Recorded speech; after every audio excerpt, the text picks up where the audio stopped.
and welcome to the DubZone GAA podcast. Derek Ryan here, and we're going to be looking ahead to this weekend's Dublin Senior 1 football quarter-finals taking place at Parnell Park this weekend. We're looking at those very shortly. Later on, Eoghan O'Donnell will also join us to look back on last weekend's Senior A hurling semi-finals. Firstly, though, the football. We have two former Dublin footballers on the line to look ahead to this weekend's games. Barry Cahill and Denis Bastick. Hey, guys. Hi, Derek. Hey, Harry. Good, thanks, lads. And also on the line is the Evening Herald's Conor McKeon. Hey, Conor. Hey, Derek. Now, a reminder of this weekend's fixtures. St. Jude's versus St. Vincent's on Saturday evening at Parnell Park. 5:15 is that one. And Ballyboden versus Na Fianna is at 7 o'clock. Both those games live on RTE2 on Saturday evening, by the way. And Crokes versus Clontarf and Castleknock versus Thomas Davis. They're the games on Sunday. 2 o'clock for Crokes Clontarf, 4 o'clock for Castleknock Thomas Davis. Those games are live on Dubs TV this weekend as well. Some really big games there this weekend, lads. I guess Saturday's games, though, are the ones that stands out. Jude versus Vincent and Ballyboden and Na Fianna. They're the kind of standout ties, Barry, I guess.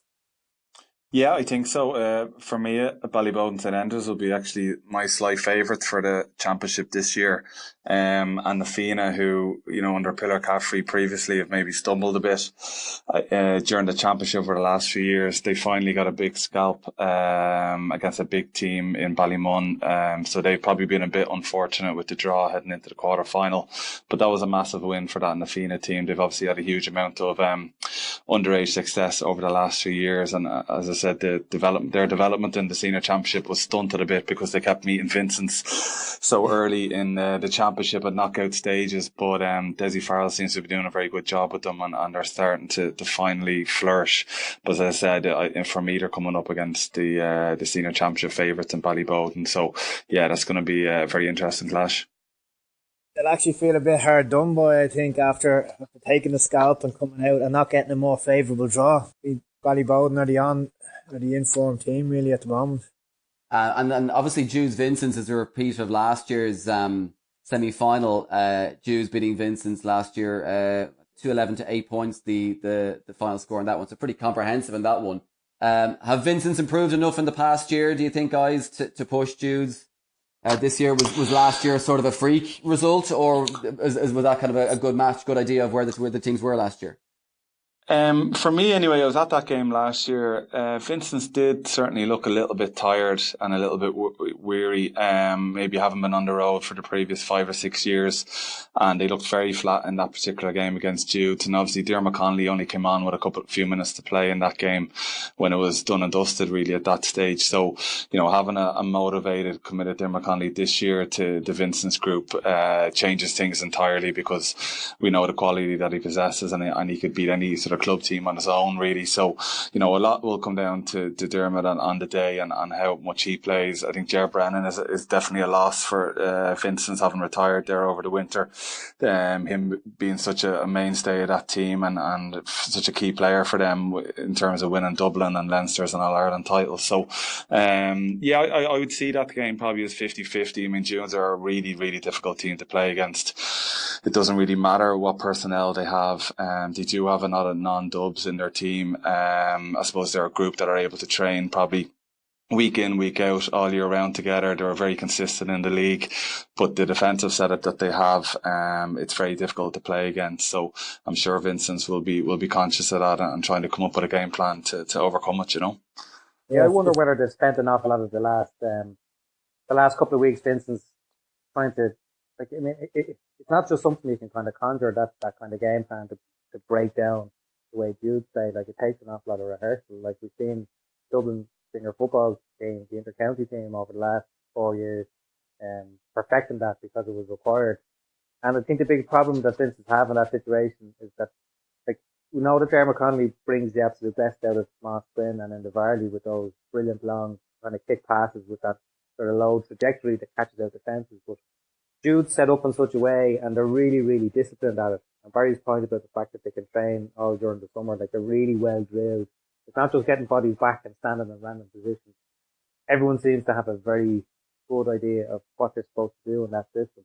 And they'll give you the ball outside the scoring zone and make you kind of, do something that you're not supposed to do and get frustrated and get a little bit impatient and kick away a rash ball. And when they turn you over in contact, they're very, very good at hitting on the break. And like other than sort of Dermot Connolly coming back in and Gerard Brennan going out, it's hard to know sort of what changed much on the Vincent side of things this year. Well, I think Shane Carty is injured. Is that right, Conor? He came back from Boston with an ankle injury, I think. Yeah, he won the Boston Championship. Anyway, so. Yeah. So he'd be a loss if he doesn't play. Yeah. Yeah, it would be hard to know kind of where Vincent are going to improve here unless they've kind of really perfected the game plan to play against this, because like it can be really, really frustrating and it can grind you down. And you can have really good finishers like Quinn and Varley sort of running from one end line to the other looking for space, but if it doesn't exist, it doesn't exist. So like it'd be interesting to see how Vincent's approach this game, because Jude's already know that they have a system that has proven that it can frustrate Vincent in a big way, and did last year to an incredible extent.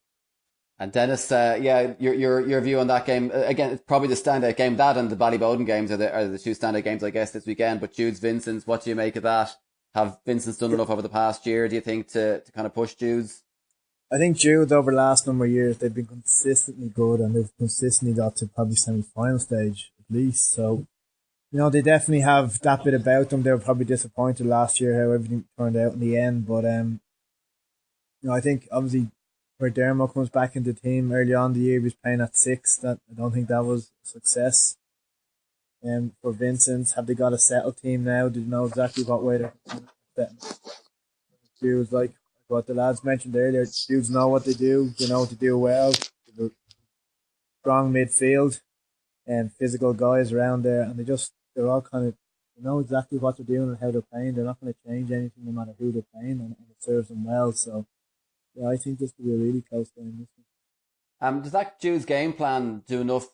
Obviously they came very close last year. Can they do enough to win Dublin and progress with that game plan? Is there enough there for them to do that, do you think?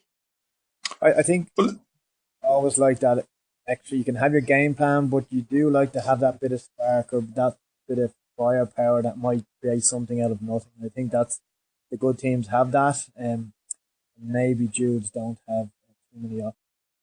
Yeah, they have taken a good few scalps over the last few years. Last year they beat Ballymun in the quarterfinals, and then they beat Vincent's in the semi-finals. So they nearly did a lot of the hard work for Kilmacud Crokes by the time they get to play Crokes in the final.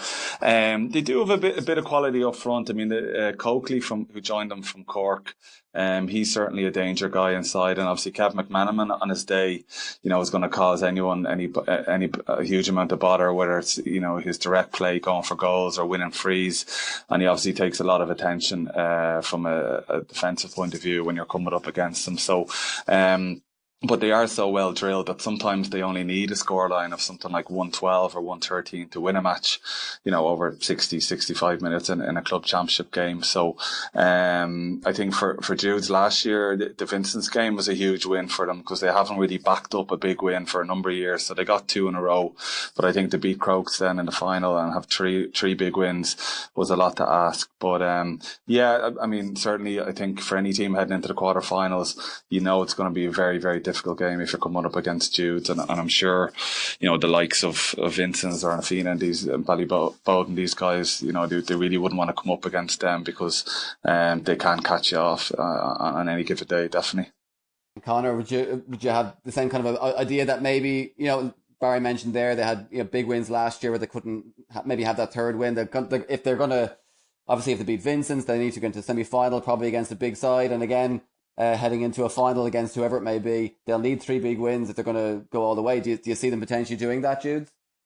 Probably not. Like I think Ballyboden and Kilmacud would be my, not sure in which order, but certainly be my 2 favourites. Like with Jude's, even the last group game against Thomas Davis, I think they only scored 1-9, and the goal was an injury time. So like they don't have the sort of quality of front. They definitely don't. Or they certainly don't have the spread of scores that Crokes do. They don't have the spread of scores that Ballyboden St. Andrews do. They probably don't have the spread of scores maybe that Vincent Group on their day do. So, they're obviously reliant on that system. And then, last year in the county finals when Paul Mannion cut loose, for all the systems in the world, and there's a guy like Paul Mannion who's as good as Paul Mannion is, it can be very hard to kind of shut that down. And that's basically the rock they perished on. When they went behind, they didn't have to set up or maybe the spread of scores up front to go and chase the game. So, can they get one big win? Yeah, definitely. Can they get two?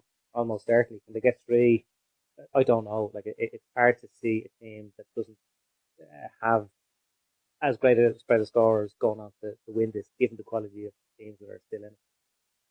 Yeah, that was obviously the Jude's Vincent's game was semi-final last year. Ballyboden played Na Fianna in the quarter-final last year. Bowden had a big win that game, 3-13 to 15 points. Again, Barry, I guess, is that a fair reflection? I know it was a year ago. Was that a fair reflection of the teams maybe then and looking now? Is that, would you see Bowden being maybe going into this game being that 7 points better or even more or less better than Na Fianna? Is that a fair reflection of where they are?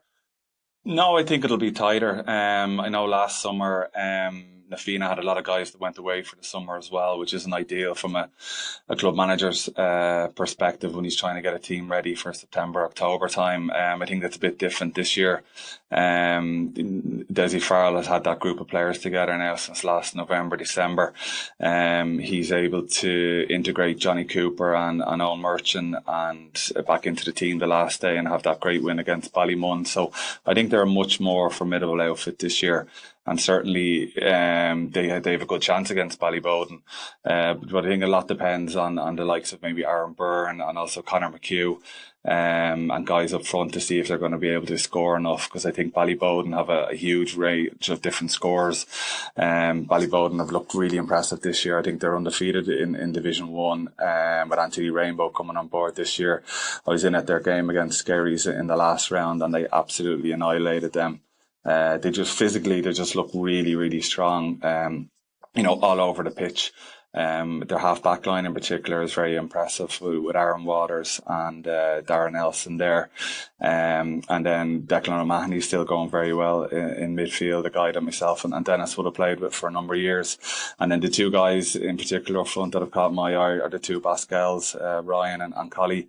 They're very good footballers, very easy on the eye with their left foot, right foot. Well able to create and well able to take their chances as well. And one guy in particular who stood out the last day for me was a guy called Warren Eoghan. I think he's one of the younger guys on the panel. But he, I think, scored 1-3 and he contributed a huge amount of scores and won a lot of frees. So I think, Ballyboden, with also obviously Michael Darragh-Macaulay to come back into it. He was rested the last day. I think, they just have a better balance and better strength all around the pitch for me. And even Conor Keeney came on the last day as well, which is another good option for them. Yeah, I just think it could be a tough day out for Na Fianna. I think that the high of winning the last day and knowing that they're after getting probably the toughest challenge out there, it's going to take a massive big effort from them all. No better man than Desi to get them round up for it, but I just think, see maybe a similar scoreline to last year. Na Fianna's, I was talking to Desi Farrell after the game the last day, after the win over at Ballymun. He was talking about how big a confidence boost that'll be. The fact that they're able to beat a big side like Ballymun, they haven't been able to do that the last few years, and that was obviously was a must-win game for them. They had to win it, they won it, and they won it fairly comfortably in the end in terms of the scoreline at least.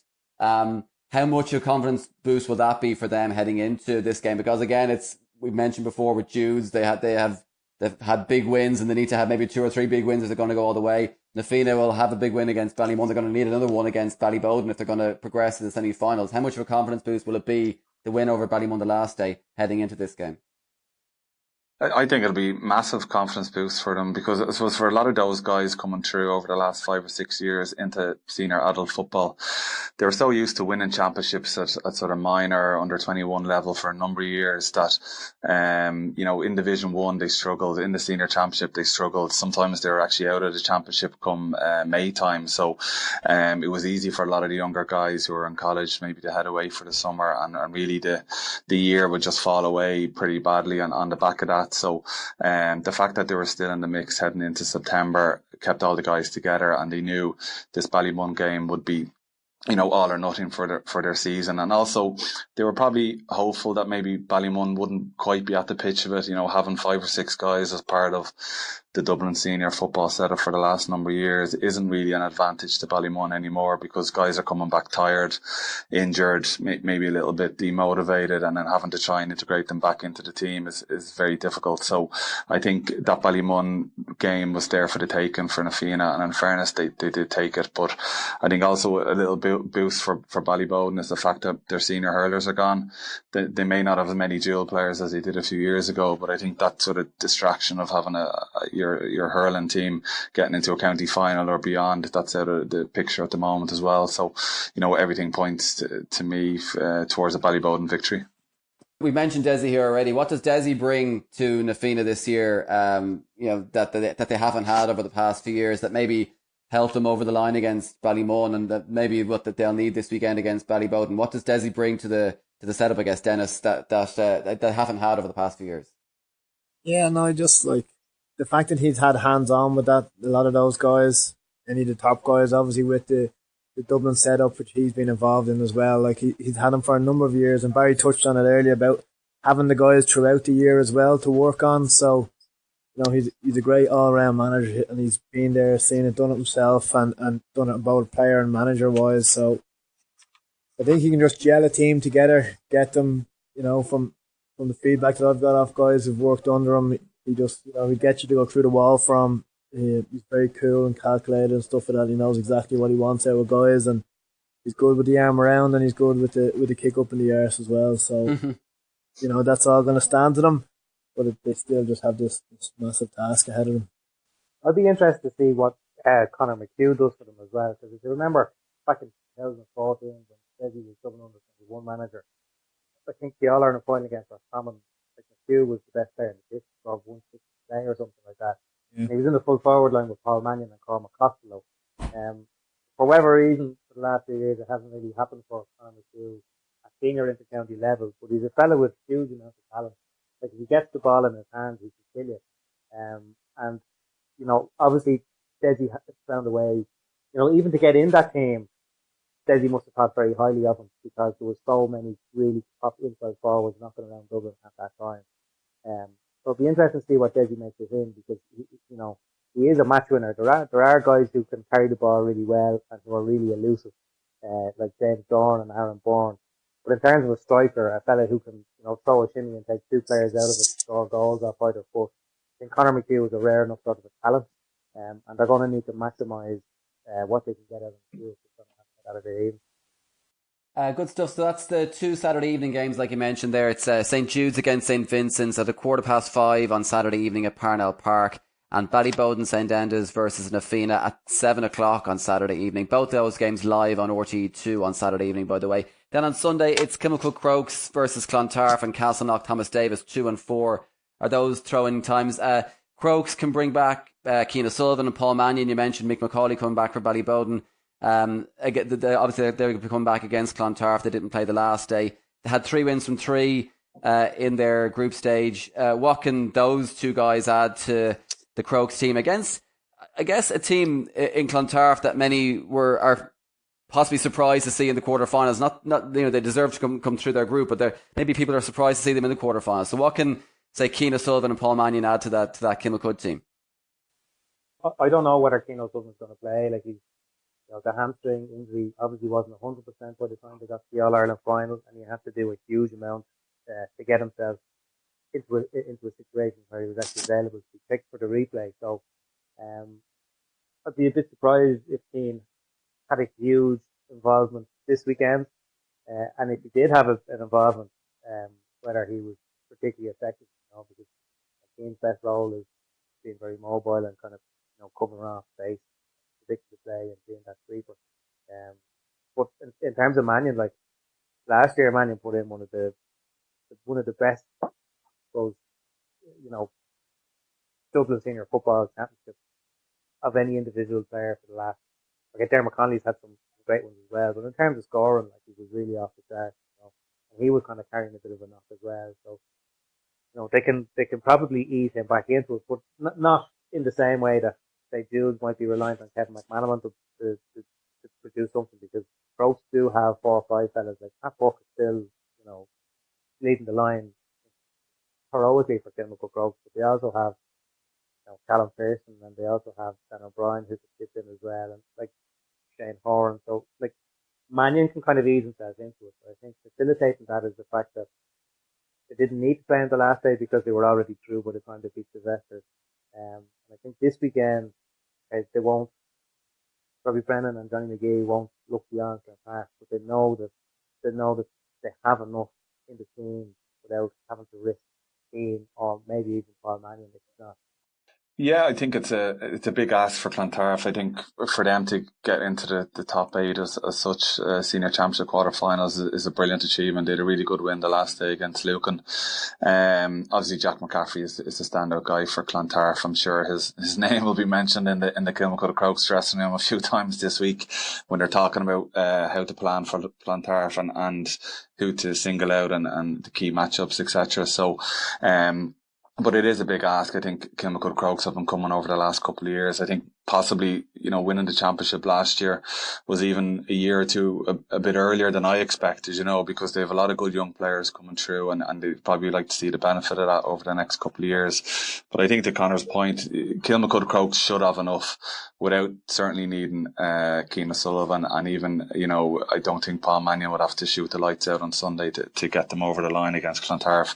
I think it's a good draw for Johnny McGee and the guys, that they can sort of get a good match under their belt, not have to go and get into fifth gear and maybe then get ready for a semi-final. But, Clontarf are the type of team that, they're very competitive, they're very gamey. They brought, Ballyboden to the death of a championship semi-final 3 or 4 years ago, and they still have that same group of players there together under a new manager. So I'm sure Jack McCaffrey will have them well fired, but it's certainly there's a bit of a gap there between both sides, I think. Yeah, really, it's hard to look past Kilmacud winning this at ease. It would be a great chance to catch for Clontarf to catch them if they could, but you really can't see that happening. I think Kilmacud they've got a lot of youth, a lot of legs in there to be guys that'll be just chomping at the bit to push on again from next year. And I think whether Clontarf have enough around the pitch to take out enough of those guys, I don't think they have. So Jack could be, at least he'll have one man if not another. I don't think Kilmacud could be afraid to foul him when he's taken off or when he has the ball or not have the ball. So he's in for a tough day at the office, and I think that's the main point of focus for the Kilmacud would be to try and take out Jack, because I think if you do that, I think you're just upping your chances of winning as well, and should be handy enough to do. The Crokes, the big favourites for that one anyway. And then the final game of the weekend, the final quarter final, is Castleknock versus Thomas Davis. A big weekend obviously for Thomas Davis coming up last year. Had a good group stage, obviously getting out of the group ahead of Plunkett's and Raheny as well. So going into this game though, they're coming up against a Castleknock team who have obviously 3 wins in their group 4. A big task for Thomas Davis, you would expect. Yeah, Castleknock have been going really well this year. Obviously 3 wins out of 3 in their group. Great victory over Vincent's back there just before the summer. Going down and getting relegated from Division 1 into Division 2 this year hasn't really affected them. They're able to win games and sort of blood players and try and get back up to Division 1. Which are likely to do. So I think things are coming nicely for Castleknock. Again, it's not the worst draw for them in terms of getting into a Dublin Senior Championship semi-final. There was tougher draws out there. And from Thomas Davis' perspective, obviously they would have felt hard done by at the start of last year. First of all, being in the B Championship, but in fairness to them, they went off and regrouped and trained hard and won it. Last year, beating I think it was Kula in the final, and yeah, they did very well to get out of that group. I think it was a tough group to call with Plunkett's and Raheny in it as well. But you gotta give them full credit. But I think if you look at the teams, probably the likes of Kieran Kilkenny, and then particularly McDaniel's, a Westmeath forward who joined Castleknock a couple of years ago, was an excellent player, as is their Limerick free taker Carroll. So those 3 guys in particular, I think are at a level that maybe Thomas Davis just don't have at the moment. Yeah, I think Castleknock are one of those teams that they benefit an awful lot from not having too many players missing during the summer, and obviously when Kieran Kilkenny comes back into it, like you mix a lot of it together. But that day against Vincent, they were actually trailing them coming into the second half, but Derek Kenny at the edge of the square.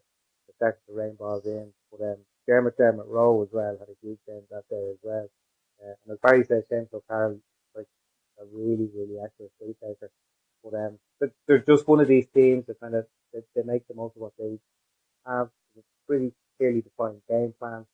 Like when it suits them, they can play Kieran Kenny out around the middle of the park, get him in that play, making role as he does so well for Dublin. But by the same token, like when he goes on the edge of the square, particularly at this level, like he's lethal. Like he nearly reminds you of Denis. Like when he goes in there, he's a hit to kind of cause such panic and even just get some sort of touch on the ball to kind of force the goal. So yeah, like at this level, I think Castleknock will be a couple of years above Thomas Davis. But it's a fair achievement for Thomas Davis if you consider like they were the club who sort of objected to the split in the senior championship, tier 1 and the tier 2.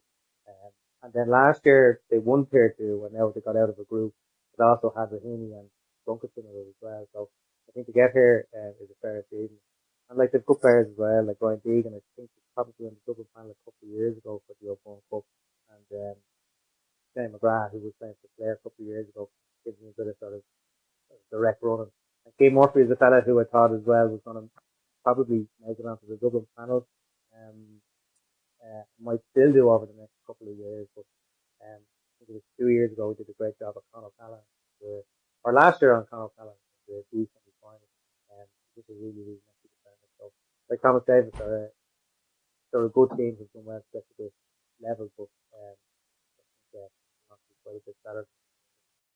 And Paul Hudson would have been a big loss for Thomas Davis. I think he moved over to the States a couple of years ago. I mean, he was a guy who was part of that under-21 team, I think under Desi Farrell, when you had the likes of Conor McKeon and Costello and Niall Scully and Mannion and Kilkenny, you know, the top class forwards there. And he was certainly one of the best club forwards in Dublin for 3 or 4 years, and he was a guy that wasn't that far away from getting into maybe a Jim Gavin sort of 30 for championship matches or 26. So he was their go-to guy for a couple of years, and he's not available anymore, so he's a massive loss to them.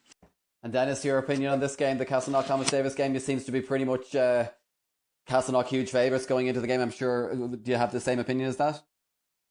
Yeah, no, definitely huge favourites. But with Thomas Davis, they're definitely a team that can kind of self-motivate and pull off shocks and try and, you know, gather around as a team and just go out and a bit of between their teeth. I think they're definitely that kind of team and can go and do that in certain games. But I think Castleknock, they would remind me a bit slightly of Jude, where they have the set game plan and it's really difficult to break down. You know, they know exactly what they're doing, how they're doing. It's not always the nicest to watch, but it's effective. It's effective. And if you have a team that's coming up against that and find it difficult to get scores against, then you're coming down to obviously Castleknock with their excellent free taker and Kieran Kilkenny then who can get scores when he wants. And I mentioned earlier, in around the square. And so you're going to see a bit of that as well. Mix it up. But yeah, it's going to be a difficult one for Davis's. Okay, so I think Sunday's games, it's pretty obvious which way you're looking at. It's Crokes and Castleknock from those two games. Just your predictions from the Saturday games again, because they were a little bit tighter, I guess. Seems to be Ballyboden you were kind of, the three of you were kind of going for in the game against Na Fianna, is that right? Yeah, I think so. Yeah. Yeah, Ballyboden it is. And then Jude's Vincent's a little bit tighter. Yeah, again, which way are you going for that one? Yeah, it's hard to know with that one. And obviously with teams just coming back after the summer and getting inter-county players back into the team as well, it's really hard to know how teams can be motoring. You know, teams would have been playing probably a lot of challenge matches up and down the country the last few weeks and getting guys back from maybe who were away for the summer. I actually think this game could be, you know, 50-50, particularly if Shane Carty's not playing for Vincent. I think most people would have Vincent as favourites, but, you know, Jews were very dominant against them last year in the semi-final. Certainly Vincent will be motivated to try and, you know, make up for that defeat. But, I think if Shane Carty's missing, Vincent will be very reliant on Diarmuid Connolly and they'll need him to turn up and bring his A game. So I don't think there's going to be much in that game at all. And Denis, your opinion on that, Jude's Vincent? Vincent's to nick it by one, just with the the bit of hurt there from last year, I think they might just get them over the line a bit. I kind of agree with Denis, because I suppose I made the argument that on the basis of last year's game, the Jude should be favourites because of what they did to Vincent. But I think by the same token, like, Vincent go out and try and play the same way and expect to win. It's not going to end well for them, and there's too many sort of experienced players in that squad to kind of fall into that trap. So I nearly expect Vincent, because of last year's defeat and the resounding negative that they have learned their lesson, and the boys to break it down. Now that might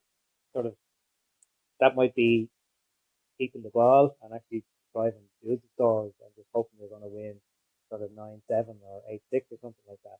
Okay, good stuff. Thanks a million for joining us, guys, this week. Just a reminder of the games, the quarter-final fixtures before we go. It's St. Jude's versus St. Vincent's on Saturday evening at Parnell Park. 5:15 is throw-in for that one. And Ballyboden St. Enda's versus Na Fianna is at 7 o'clock in Parnell Park. Both those games are live on RTE2 this Saturday evening. And then on Sunday at Parnell Park, Kilmacook Crokes versus Clontarf at 2 and Castleknock versus Thomas Davis at 4. Those games both live on Dubs TV this Sunday afternoon. So do tune in for those games across the weekend. Thanks, guys, for joining us. Coming up next, we'll be chatting hurling with Eoghan O'Donnell.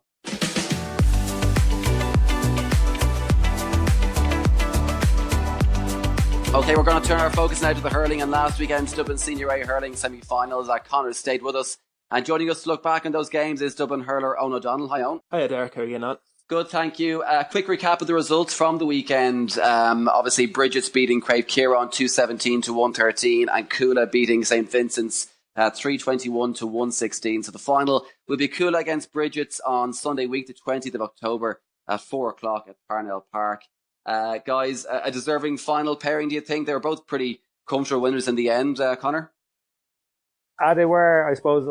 I'd possibly be a small bit surprised by how easy, maybe not Bridget's had it, but made it look by way of the scoreline. But the Coola display was pretty emphatic.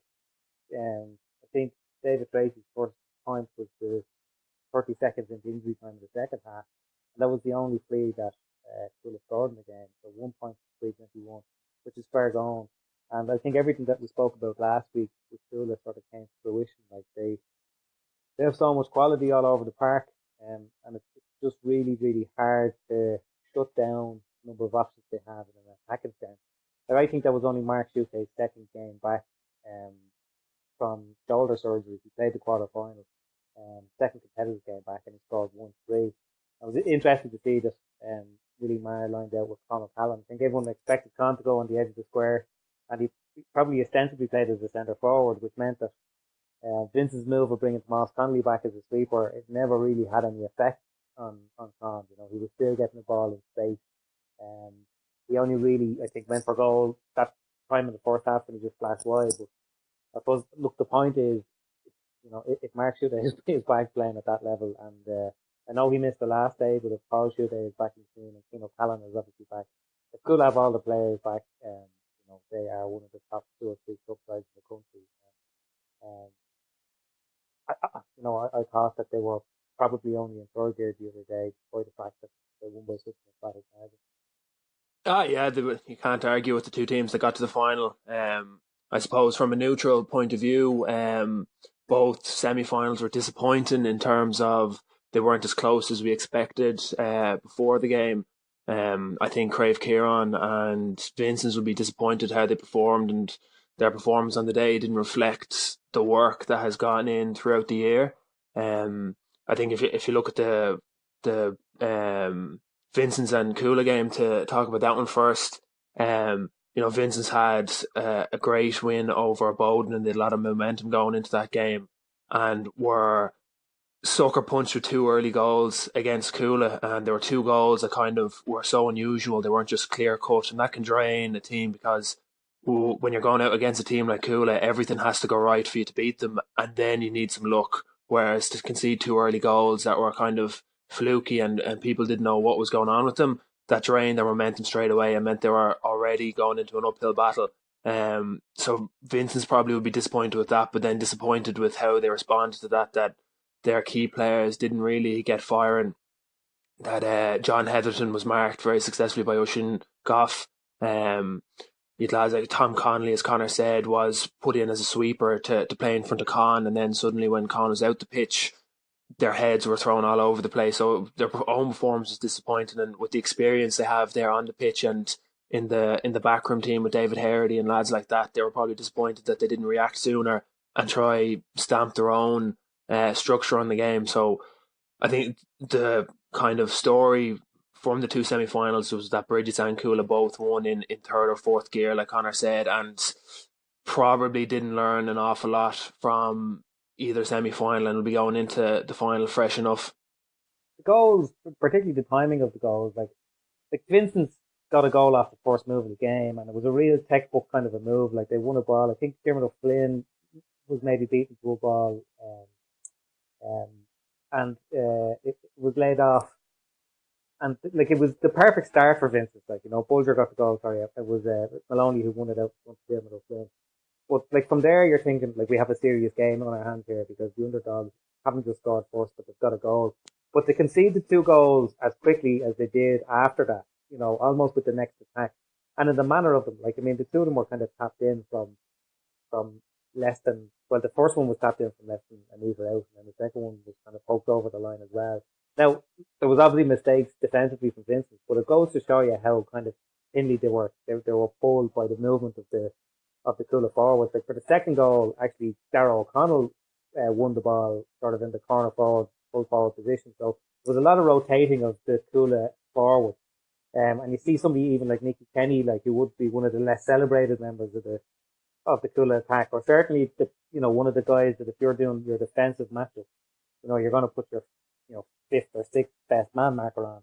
And, you know, because he had to deal with such a range of threats up there, Nicky Kenny got space and he was able to score 4 points in play, and he looked like one of the best forwards on the field. So, you know, it's really, really difficult. But it was the same in the other game. Bridges got those 2 goals, I think, in the space of 5 minutes within one another. And defensively, they were really, really sound. I thought Dara Plunkett, Mark Kavanagh, Jack O'Neill, Donica Ryan, they were all really, really commanding. So I suppose I think in both cases, like Bridges were better than Crave, Cooler were definitely better than Vincent. But if you were Craig Kieran looking at it, and if you were St. Vincent looking back, you would certainly have regret about the timing and the manner of the goals that were conceded, because they were the real kind of, they were the moments that the kind of wind was taken out of the sails. I chatted to Willie Maher after the game on Sunday, the Cooler manager, and he was actually quite disappointed with their performance. Actually, let's hear a little bit of what he had to say. Yeah, look, I suppose semi-finals are there to be won. We won it, but I don't have an underwhelming feeling of just disappointment. We didn't really play well today. We have a huge amount to work on. Vincent scored. They opened us twice, particularly on puckouts or on the throw-in. And it's lots to work on for us, like, you know. It's funny you'd say that, because I mean a lot of people would look at the performance today and be very impressed by it, especially obviously going behind after 30 seconds with that goal, but after that you really kind of stepped up, scored 2 early goals yourselves and dominated the game really. Yeah, look, I don't know what it is. Well, I'll look at the tape when I get it, but my immediate reaction is one of, look, I was underwhelmed with the whole thing. So it's again, we've a huge amount to work on. We didn't suffer any injuries today, which is a really, really positive after what happened was the last day with Paul and John. So we'll get ready, we'll reassess, and we'll drive on for Bridges in 2 weeks. That's very surprising to hear, to be honest. I thought Cooler were excellent. I thought they like Conor said, only performed in third or fourth gear, but they performed at the level they needed to. They surely Willie Maher would be happy with people like Mark Schutte coming back. Like Conor said, his second game back and 1-3. But not only did he score 1-3, he was a target man and was winning ball and laying them off. I thought Kula stuck to their structure and system very well.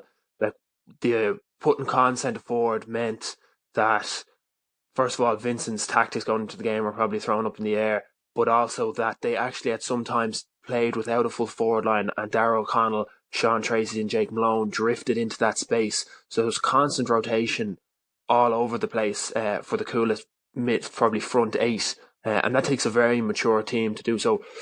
I probably say that's a bit of Mourinho tactics from Willie Maher, trying to play things down going to the final, because they know they're overwhelming favourites. I thought Cooler were very impressive.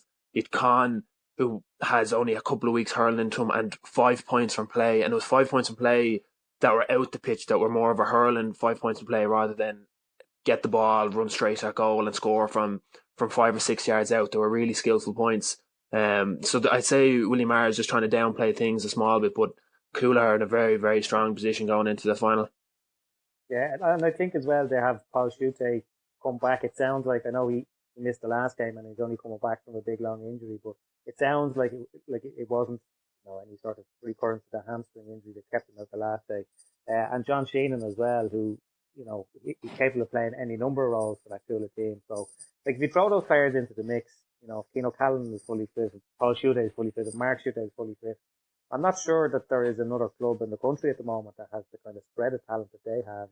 And when they click, they're just going to be too much for any team, certainly in the Dublin Senior Hurling Championship. But, as we keep saying, maybe Willie Maher, the standards that he's setting for this team is beyond Sunday week, because, they definitely have the potential to go a long way. Yeah, they probably are a county team in their own right. Like the potential in the players they have there is probably something we haven't seen in Dublin for a long number of years. Like someone was making the point at the weekend there, like if Conor or Mark don't step up to the match, then you have Sean Tracy, Jake Malone, Nicky Kenny was probably one of their better forwards and wasn't due to start before the game. So they just have an abundance of talent all over the pitch.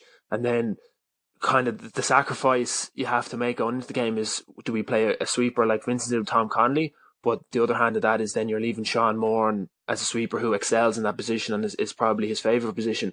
And when he's given good ball into the likes of Mark Schutte, Conor O'Callaghan, there's very little any defensive structure in the country can live up to.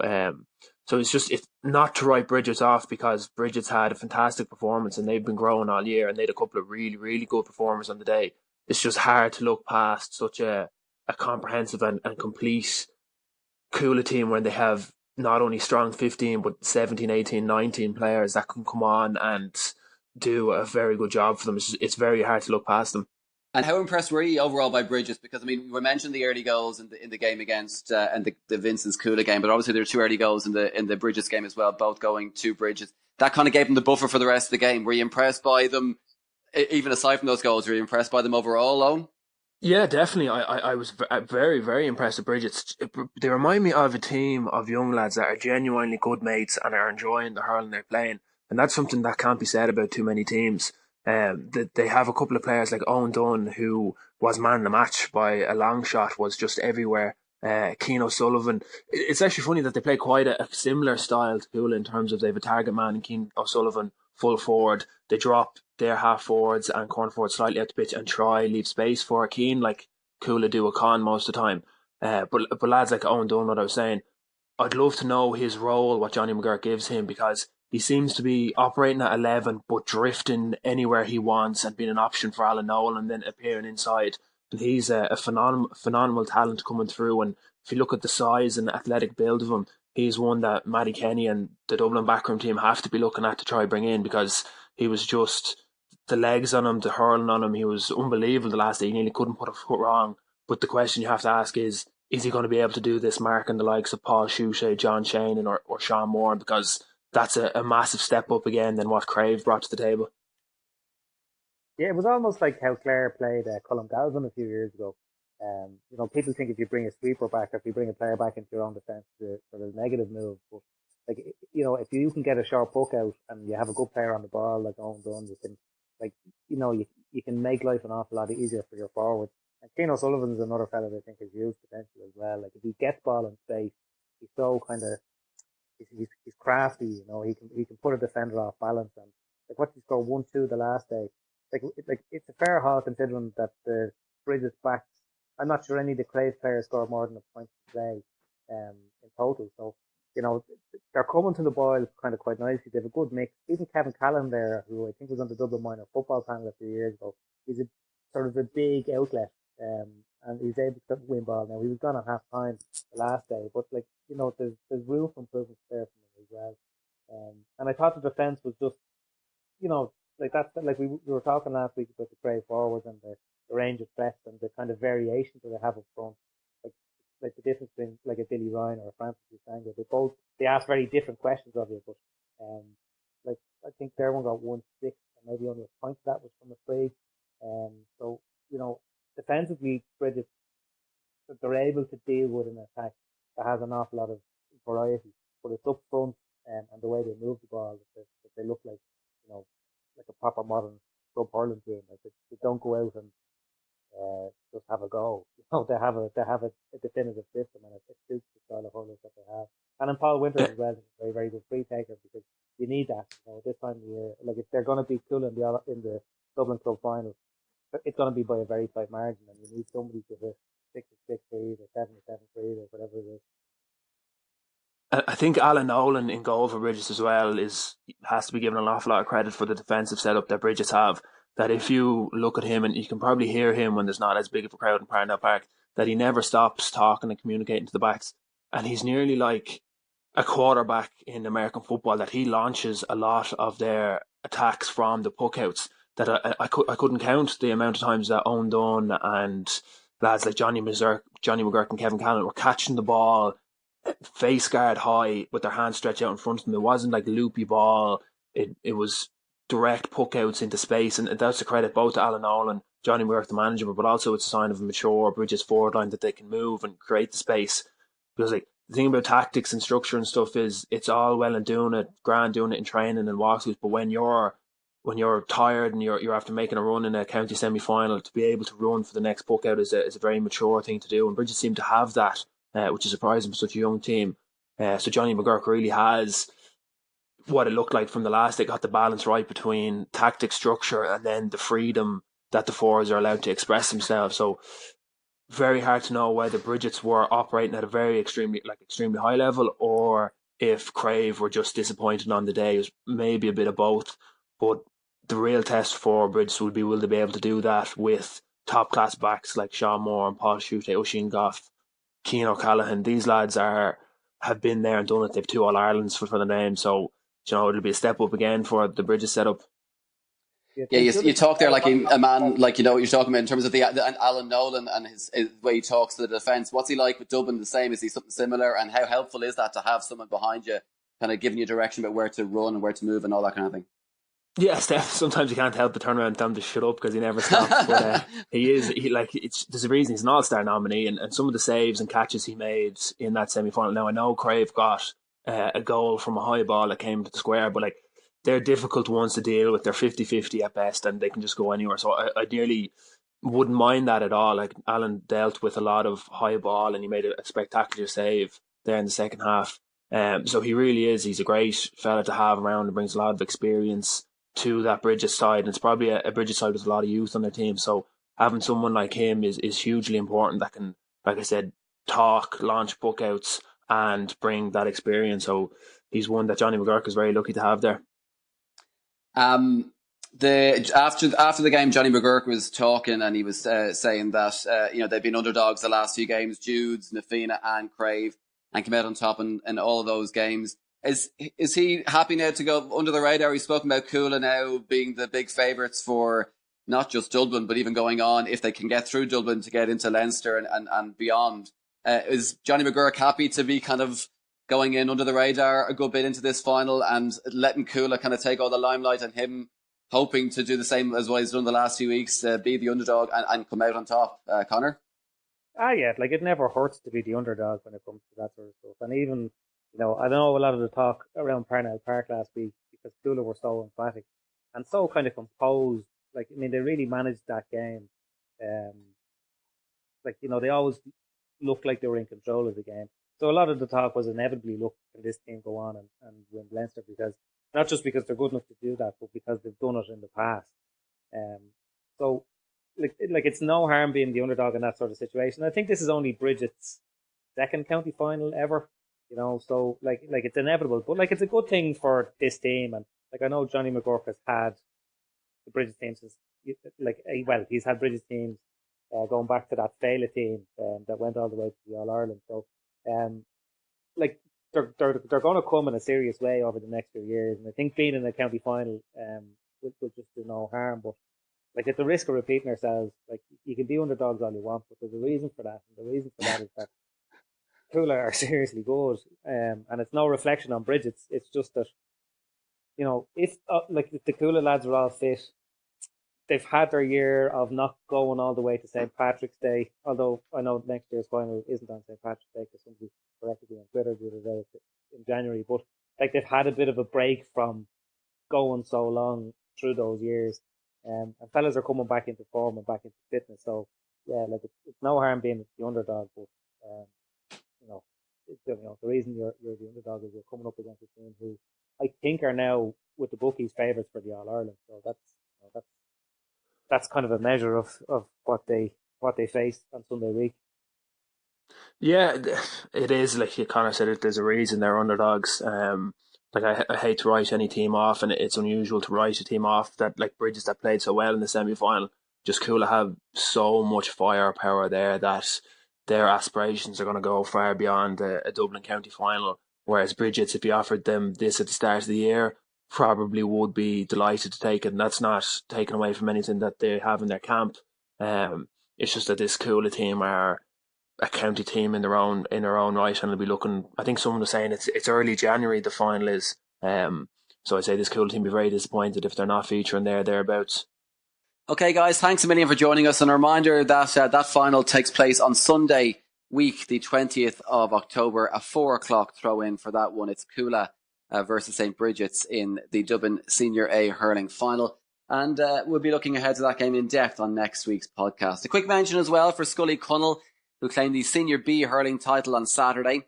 They beat Thomas Davis by 111 to 11 points in their final at Parnell Park. And Fingallians, with Paul Flynn on board, he scored a point as Fingallians beat St. Jude's by 13 points to 11 in the Junior A final to claim the Junior A title. Another medal in Paul Flynn's cupboard there. So well done to Fingallians and to Scully Connell. A reminder of this weekend's quarter-final games in the Dublin Senior 1 Football Championship before we go.